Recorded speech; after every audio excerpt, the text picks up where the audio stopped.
Good day, dear ladies and gentlemen. I am glad to welcome you to my channel. This cryptocurrency has firmly entered our lives and we know the final outcome. Are you ready to make a profit or sit on the sidelines? It all depends on you. Only you are the leader of your life, and the main future is in your hands. Recently, the XRP community has been divided into lines of those who believe in the theory and those who do not. The theory in question is whether XRP will reach $589 before the end of the year or even $10,000 a day. Is this really possible for the Ripple token? According to the XRP community, first of all, the $589 theory has three possibilities of occurrence. The first and most widely discussed method is that the launch of XRP will push up the price of the coin due to the huge increase in trading volume. Secondly, an increase in the price of XRP, since commissions in this trading volume will determine the price. There are also proponents who believe that 58.9 is the atomic mass of cobalt, which is the name of an upgrade designed to increase the speed of XRP. The most likely of these three is that the launch of XRP will push the price of XRP to $589. XRP is Ripple's fastest product to date for cross-border transactions and uses XRP as an intermediate currency for transferring between borders. This means that any volume received as a result of cross-border payments will be directly transferred as trading volume for XRP, since the XRP required for the transaction will be bought and sold on exchanges on the sending and receiving side of the money transfer, respectively. The Working Money channel on YouTube broke the economics of what would happen if XRP launched the next day. He calculated the average daily fluctuations of XRP and the average daily volume of the coin, which amounted to 7.25% and $191 million, respectively. He then went on to hypothesize what the price of XRP would be if Ripple captured 1%, 5%, 10% and 100% of Swift's existing market share. Swift processes approximately $4.7 trillion every business day.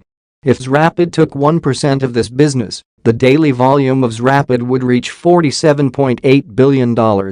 Taking into account that this is more than 250 times the average trading volume of XRP, it represents a fluctuation within 1,816% by extrapolation, which represents a price of $5.56. Similarly, the price of XRP for 5% of Swift's volume will be $26.62, since the trading volume is about $239 billion. 10% of Swift's volume would amount to an XRP price equal to $55.6. In general, I will say this: XRP was designed for $10,000. When XRP was created, it was designed to replace both institutional and retail financial systems in all markets around the world. How do we know that? Studying how XRP works makes this obvious. A somewhat famous quote from Ripple Labs co-founder Arthur Brito gives a tantalizing clue. In 2017, he wrote, "XRP needs to be scalable to accommodate 7.5 billion people." We will return to this quote, but it gives an idea of the scale of Ripple's ambitions that will be used by the population of the whole world. First, let's look at some of the main features of XRP that support my claim that it was designed to have a value of $10,000, or, to be more precise, $11,400. With Liquid sidechain, users can use Liquid BTC. Andreas Antonopoulos, author of the book Mastering Bitcoin and a well-known Bitcoin supporter, spoke about the Blockstream Liquid sidechain, the first Bitcoin production sidechain, during a question-and-answer session on YouTube. Here, the author also talked about whether there is any competition between Bitcoin Liquid sidechain and XRP Ripple regarding the use case. Antonopoulos began by talking about the Liquid sidechain, in which he stated that the product was developed by Blockstream, a well-known Bitcoin company that has participated in numerous Bitcoin-related projects. The initial discussion of Bitcoin Liquid sidechain solution began in 2015. Here, a sidechain is understood as a separate chain of blocks that is connected to the main chain through a two-way binding, a mechanism that allows assets to be activated at a given speed. Andreas explained the sidechain as, you can move a value from the Bitcoin chain to this other blockchain, use it there for some purpose, and then move it back. Sidechain presents a concept in which the user of the main chain has to send coins to an output address, which is then blocked, so that the user cannot use it for other purposes.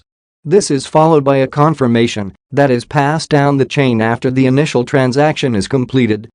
After that, the same amount of coins will be issued on the sidechain, which can later be used by the user. The same concept applies when coins are transferred from the main chain to the sidechain. Ripple is actively developing, entering into many new agreements with banks and companies. All this will give us advantages. After all, the development in success does not stand still. Everything is going towards it. XRP is a cryptocurrency by the startup Ripple, which has cemented its place in the top 5 most capitalized digital assets. You can find a lot of offers to sell the coin online, but not all of them are profitable. At some sites, an attractive rate hides additional commissions, while others have unfeasible conditions for withdrawing the cryptocurrency. A popular option for those wishing to buy XRP is the Stormgain exchange. The platform is focused on anonymous work. To buy cryptocurrency, all you need to do is register with an email address and confirming your phone number. Anonymity is especially relevant for all countries.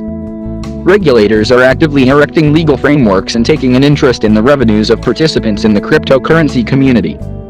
The ability to maintain confidentiality is an important component of security when working with digital assets. On Stormgain, you can buy XRP from a Visa or MasterCard bank card via Coinal and Simplex payment systems. The fees will be 4% and 5% of the purchase amount are going to do about it. I have 50,000 XRP coins so far. I am a novice investor, but I know and understand this market. Ripple is actively developing, entering into many new agreements with banks and companies. All this will give us advantages. After all, the development in success does not stand still. Everything is going towards it. XRP is a cryptocurrency by the startup Ripple, which has cemented its place in the top 5 most capitalized digital assets. You can find a lot of offers to sell the coin online, but not all of them are profitable. At some sites, an attractive rate hides additional commissions, while others have unfeasible conditions for withdrawing the cryptocurrency. A popular option for those wishing to buy XRP is the Stormgain exchange. The platform is focused on anonymous work. To buy cryptocurrency, all you need to do is register with an email address and confirming your phone number. Anonymity is especially relevant for all countries. Regulators are actively erecting legal frameworks and taking an interest in the revenues of participants in the cryptocurrency community.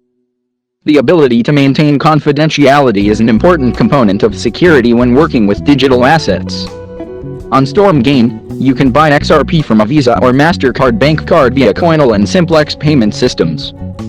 The fees will be 4% and 5% of the purchase amount are going to do about it. I have 50,000 XRP coins so far. I am a novice investor, but I know and understand this market. Hi all ladies and gentlemen. Today we will talk about XRP, a cryptocurrency that has been bugging no one until now. What will happen next? I have prepared for you some documents with information which for sure will be useful for you. Because thanks to it, you can understand in what direction to move. And before we begin, I want to ask you to subscribe to my channel, because it will be useful to you in the future quality news information that will not let you fall below the level that is now. Well, now let's go. Is now.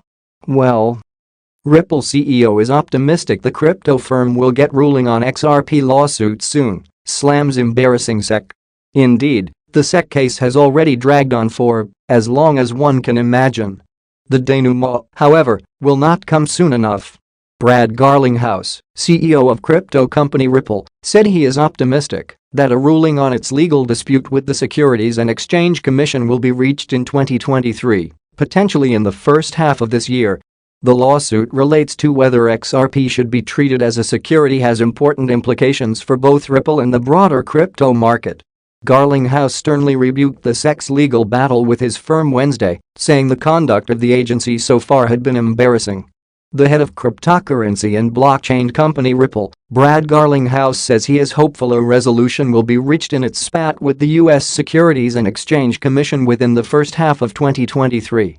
Judges take however long the judges will take, Garlinghouse, who is a defendant in the legal drama, said in an interview with CNBC's Squawk Box Europe Wednesday at the World Economic Forum in Davos, Switzerland. We are optimistic that this will certainly be resolved in 2023 and maybe in the first half. So we'll see how it plays out from here.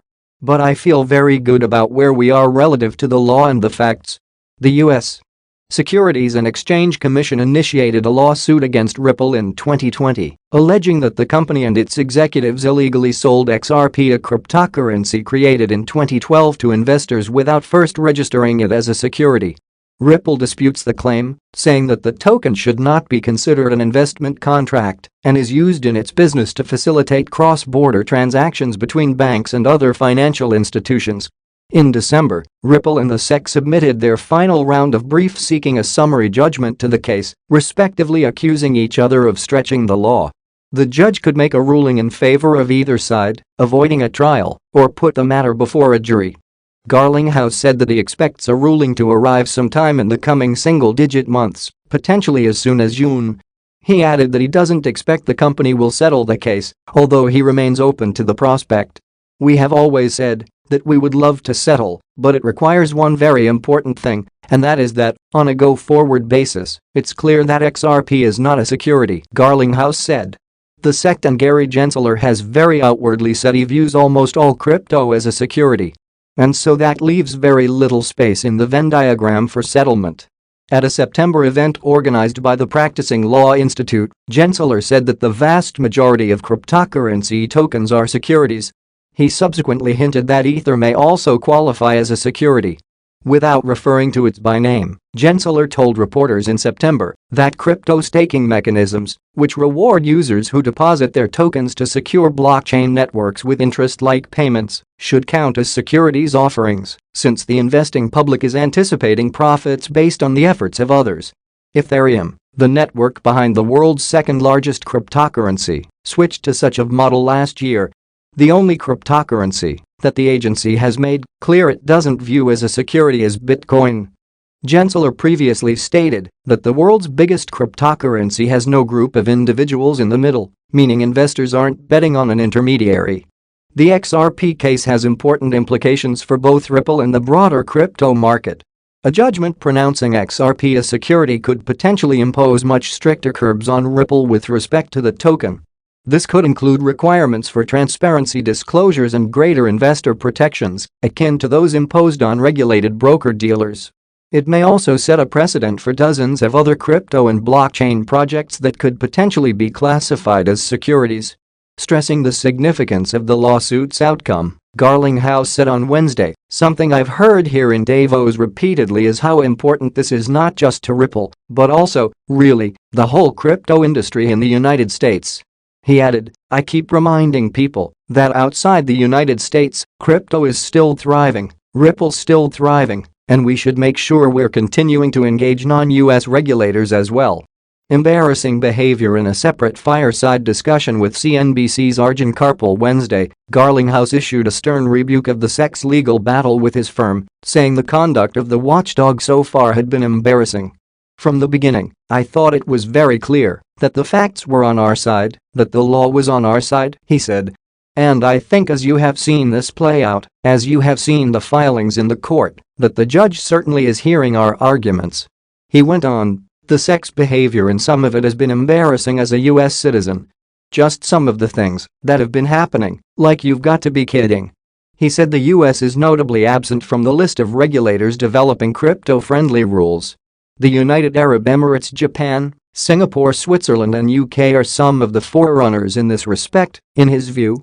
As part of the legal proceedings, Ripple fought to obtain documents related to a June 2018 speech from former SEC official Bill Hinman, which it says have aided the case. In the speech, Hinman says that sales of rival Ether are not securities transactions. XRP was once the third largest cryptocurrency, commanding a $120 billion market value in early 2018. It has dropped sharply since, amid US regulatory scrutiny and a wider downturn in Bitcoin and other digital currencies. XRP now has a market capitalization of roughly $20 billion, according to CoinMarketCap data. It was interesting enough information, but that's not all we need. What do you think? Write in the comments. Such big money. Look what we have here. It's time to get to grips with this deciliters. SEC charges Ripple and two executives with conducting $1.3 billion unregistered securities offering. Washington, D.C., December 22, 2020. The Securities and Exchange Commission announced today that it has filed an action against Ripple Labs Incorporated and two of its executives, who are also significant security holders, alleging that they raised over $1.3 billion through an unregistered, ongoing digital asset securities offering. According to the SEC's complaint, Ripple, Christian Larson, the company's co-founder, executive chairman of its board, and former CEO, and Bradley Garlinghouse, the company's current CEO, raised capital to finance the company's business. The complaint alleges that Ripple raised funds, beginning in 2013, through the sale of digital assets known as XRP in an unregistered securities offering to investors in the US and worldwide. Ripple also allegedly distributed billions of XRP in exchange for non-cash consideration, such as labor and market-making services. According to the complaint, in addition to structuring and promoting the XRP sales used to finance the company's business, Larson and Garlinghouse also effected personal unregistered sales of XRP totaling approximately $600 million. The complaint alleges that the defendants failed to register their offers and sales of XRP or satisfy any exemption from registration in violation of the registration provisions of the federal securities laws.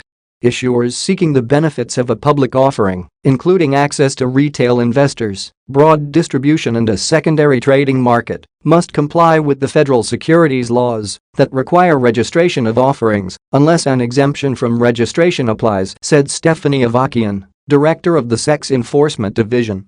We allege that Ripple, Larson, and Garlinghouse failed to register their ongoing offer and sale of billions of XRP to retail investors, which deprived potential purchasers of adequate disclosures about XRP and Ripple's business and other important long-standing protections that are fundamental to our robust public market system. The registration requirements are designed to ensure that potential investors, including, importantly, retail investors, receive important information about an issuer's business operations and financial condition, said Mark P. Berger, deputy director of the SEC's Enforcement Division. Here, we allege that Ripple and its executives failed over a period of years to satisfy these core investor protection provisions, and as a result investors lacked information to which they were entitled. The SEC's complaint, filed today in Federal District Court in Manhattan, charges defendants with violating the registration provisions of the Securities Act of 1933 and seeks injunctive relief, disgorgement with prejudgment interest, and civil penalties. The SEC's investigation was conducted by Daphne A. Waxman, John A. Daniels, and John O. Enright of the SEC Cyber Unit. The case is being supervised by Christina Littman, chief of the SEC Enforcement Division's Cyber Unit. The SEC's litigation will be conducted by Jorge G. Tenrero, Dugan Bliss, Ms. Waxman, and Mr. Daniels, and supervised by Priyathi Krishnamurthy.